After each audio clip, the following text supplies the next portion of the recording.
Hi, how's it going? I'm just a regular Japanese dad living in East London. Today, I want to give you a quick introduction to Climate Justice, a book written by former President of Ireland, Mary Robinson, and share some thoughts I had while reading it. The trickiest thing about climate change is that for a lot of us living in developed countries, the impacts still feel far away. And we are so used to our comfortable lives that we don't really see it as something that is actually happening to us. And even when we do understand it, we often end up stuck focusing on day-to-day life and just trying to keep up. So how do we wake ourselves up? I think that's a real challenge. In Climate Justice, you hear directly from people who are already facing the worst impact, and their stories make it really clear just how deeply climate change and inequality are connected. Once you read it, you'll probably feel like changing your daily routine a little bit, or at least thinking more seriously about what's happening around you. The book is fairly slim and very accessible, so I definitely recommend giving it a try. So, before anything else, what exactly is climate justice? The term used in the title of this book. Well, put simply, it's the idea that people in developing countries who have contributed almost nothing to global greenhouse gas emissions are suffering life-threatening impacts caused by those very emissions, and that this unfair situation needs to be put right. Since 1850, the US and the EU alone have produced more than 50% of all CO2 emissions. And meanwhile, all of Africa combined is responsible for only a small fraction, just a few percent. You've got people with no air conditioning, no cars, barely any electricity, living simply with the traditional knowledge and keeping a proper give and take relationship with nature. And yet, they are the ones losing their homes and crops to drought and floods, all because richer countries kept burning through fossil fuels without thinking about the consequences. And at the same time, folks like us in developed countries, the ones who have been on a constant take, are still protected by flood defenses, insurance schemes, and all the systems that cushion us from the worst of it. Basically, the people who did almost nothing to create the crisis are facing the worst consequences, and the ones who caused the most damage are the ones kept safest. That unfair reality is the core of climate justice, the very thing that Mary Robinson is trying to make us see.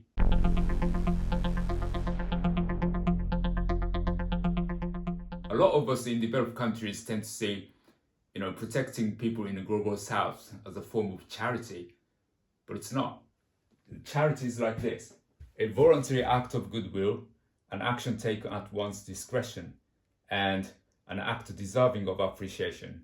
We are here on the responsibility side, having caused the issue, the obligation to remedy the damage, and an expected and reasonable action. It's about taking responsibility for the role we played in causing the problem in the first place. And because this damage happens at a national or systemic level rather than through individual actions we can clearly point to, it's easy for it to feel like it's not really our business. Think of it like this: you're playing with the ball in your yard and then it accidentally flies into your neighbor's house and smashes their window. Instead of apologizing and fixing damage, you ignore it. Then when finally your neighbor complains, you hand over some money with a charity mindset. Would that really feel acceptable if you were the one whose window was broken? So once you see what's really going on, you realize that climate change isn't just an environmental issue. At its core, it's about inequality shaped by the way our societies are organized and whose lives are prioritized. And Gary Stevenson says this all the time, right? If we keep ignoring the inequality spreading across the world, including here in the UK, we will wake up one day and realize we've basically slipped straight back into a feudal society. And when we think about the French Revolution, which brought an end to the feudal system, that famous story about the Marie Antoinette often comes to mind, the one where she supposedly said, if they have no bread, let them eat cake. Showing no understanding of how badly the poor were suffering. It turns out that the line was invented later as propaganda. But it stuck because it perfectly captured how little the monarchy and the noble understood or cared about the suffering of everyday people. Looking back, I realized I went through a phase where I did exactly the same thing. In London, places like Sainsbury's or Tesco sell a packet of 5 donuts for about £1, and low-paid workers grab them during their breaks just to keep themselves going. And in a way, those cheap donuts are like a modern version of cake, something that people on limited incomes can still afford. In everyday life, many of us now enjoy comforts that were once only available to royalty.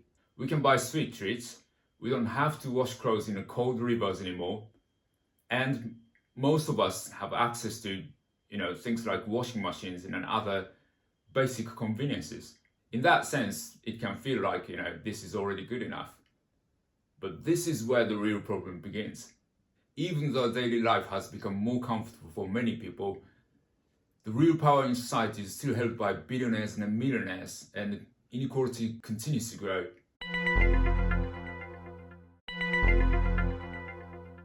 So here we're in the global north, from workers stretching their budget by, filling up on those £1 donuts at Sainsbury's or Tesco, all the way up to millionaires and billionaires who barely notice the cost of anything.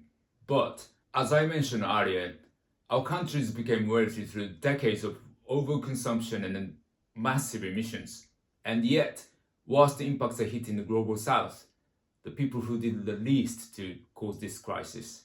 And still, rich countries say things like, we can't slow down economic growth now. Some breakthrough technology will surely come in the future.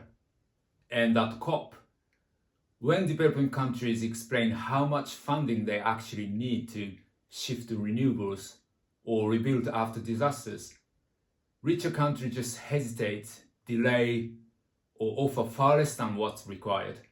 Basically, they keep dodging the real responsibility while telling the people being hit the hardest to adapt. When you think about it, it's basically the same old let them eat cake attitude, just dressed up in a modern language.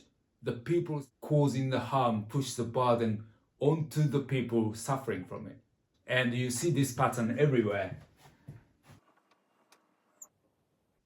Within wealthy countries,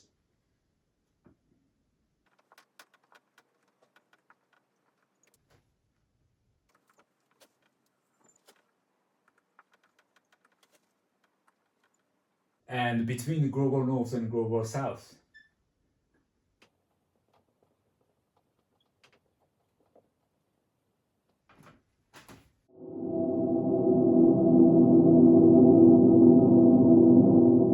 One thing this book makes really clear is that, people sitting comfortably at the top are never going to lead a change. They have no incentive to. And, any meaningful progress has always come from the bottom. People who are suffering the most and, who keep pushing back. That means if you want to support the global south, ordinary people living in the global north who live in the same world as millionaires and billionaires need to raise our voices and pressure both governments and outreach to act. And if we don't do that, the pace of change simply won't improve. And the supporting global south isn't some separate issue. It's part of fixing the entire climate crisis, which ultimately comes back to protecting our own future too. Some ultra-rich media owners amplify, the so-called refugee problem to stir up nationalism and distract from their own responsibility. But we need to stop and think for a moment. People don't leave their homes lightly. They are fleeing wars and conflicts that force them to abandon the places they grew up in. And when you look up the roots of those conflicts, you'll often find climate disasters. The droughts, floods, crop failures, pushing communities into desperation and sparking fights over scarce resources. When farming collapses, people move because they're simply trying to survive to find food and water.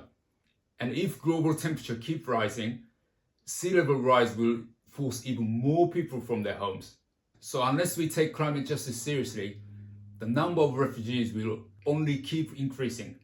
And as I talked about in my previous video, what happens if global warming reaches 2 degrees Celsius?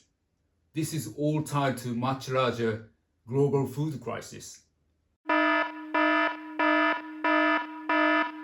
Just a quick personal note before I wrap up. I'm a shy person, so I don't even like the idea of people watching me talk, to be honest. But at this point, keeping everything inside feels worse than the fear of speaking out. So even if I still come across as awkward, bear with me. I'm trying to improve. And one last thing about climate justice. People in the global south are already sending a message to the global north. And I see this as a kind of relay. Ordinary people in the global north are standing between the global south and ultra-rich. So our role is to pass that message on, especially to those at the top. And if we keep ignoring those messages, I think it will be like this in the end.